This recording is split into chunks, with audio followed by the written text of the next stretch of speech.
So this is the lab notebook setup video for the reaction between iron and copper 2 chloride. So the first thing I'm going to do is add that to my table of contents. So this is our 13th lab, and I'm going to say this is the reaction of iron with copper 2 chloride. And I'm assuming this is going to start on page 44, because it looks like that's probably my next blank page. And it is. So I'm going to add my title to the top. So this is, like I said, reaction of iron with copper 2 chloride. And we're probably doing this lab around April 17th or 18th, but you're going to put whatever date you're doing this under your title. And then next comes our purpose. Now, the purpose of this lab is to do the reaction of iron with copper 2 chloride, and we're going to use this to determine several things. We're going to look at the limiting reactant. We are going to look at our percent yield. So the purpose is to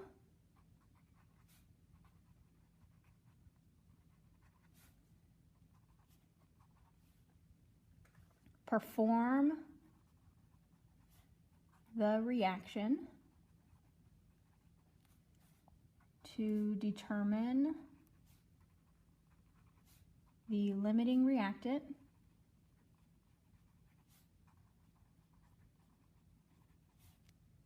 and calculate percent yield.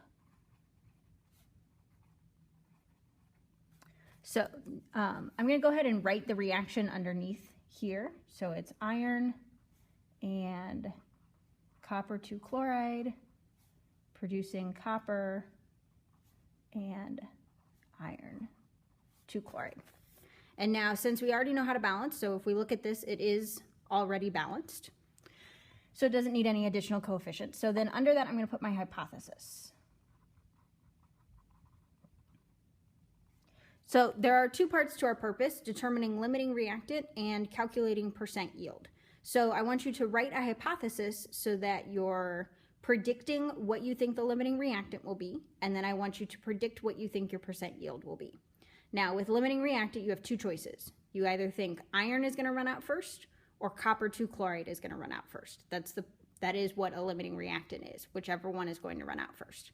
So you're going to predict which one is going to determine the reaction, whether it's iron or the copper 2 chloride. And then for percent yield is basically a measure of how good your lab results are. So if you should have gotten 20 grams, a 100% yield means you got 20 grams. So the lower the percent yield, the more something went wrong when you did the reaction. So I want you to predict what you think your percent yield will be. So your hypothesis might look something like, I predict that the limiting reactant will be blank, either iron or copper 2 chloride, and I predict that my percent yield will be blank.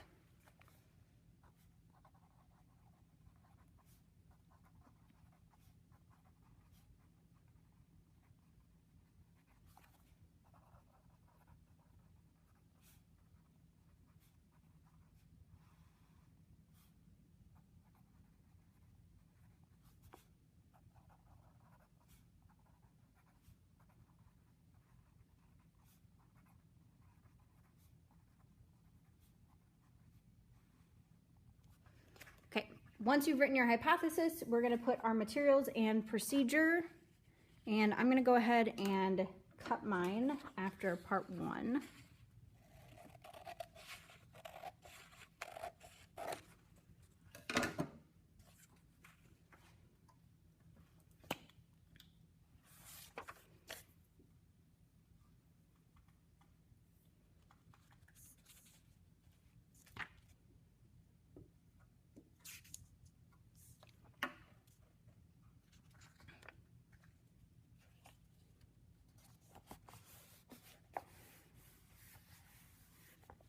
And then I'm going to put the second part of my procedure on my next page.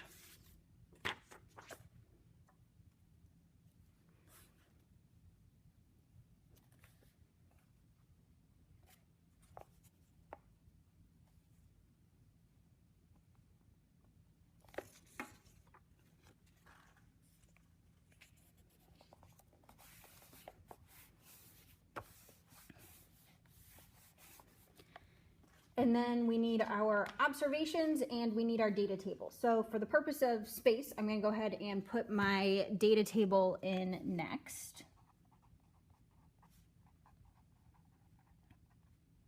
And if I go through my procedure, so we need to record our mass of beaker 1 in our data table. So we're going to say mass empty beaker 1. And then as we keep going through, we need our mass of our copper 2 chloride.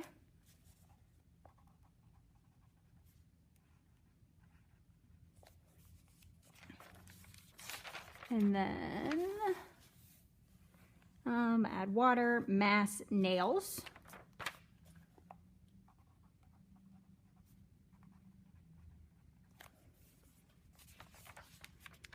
And then, okay. So then part 2, remove nails, scrape solid, dry, put them in beaker 2, decant, blah, blah, blah. Remove dry nails, mass dry nails. So I'm going to change this mass nails to mass nails before. And then this is going to be mass nails after. And then we need to mass beaker 1 with the product.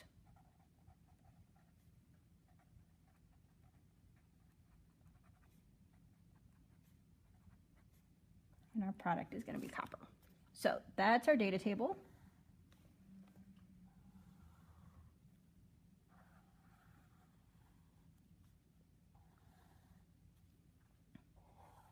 We're only going to do one trial, so you only need the one column.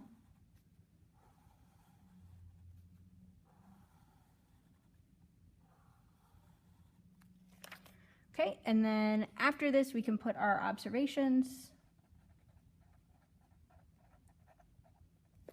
Now, our procedure tells us to make several observations, so we need to make 3 on part 1. We need to make another one on part 2, so we need at least 4 observations, so chances are it's going to go on to the next page as well.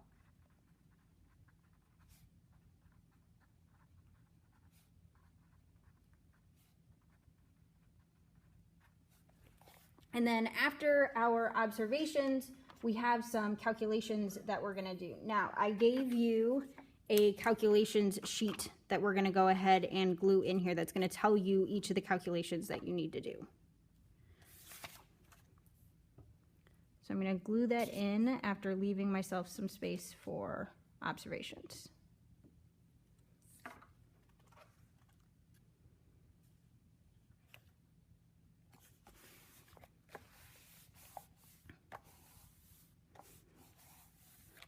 And then I'm going to leave myself plenty of space because there are several calculations that we need to do.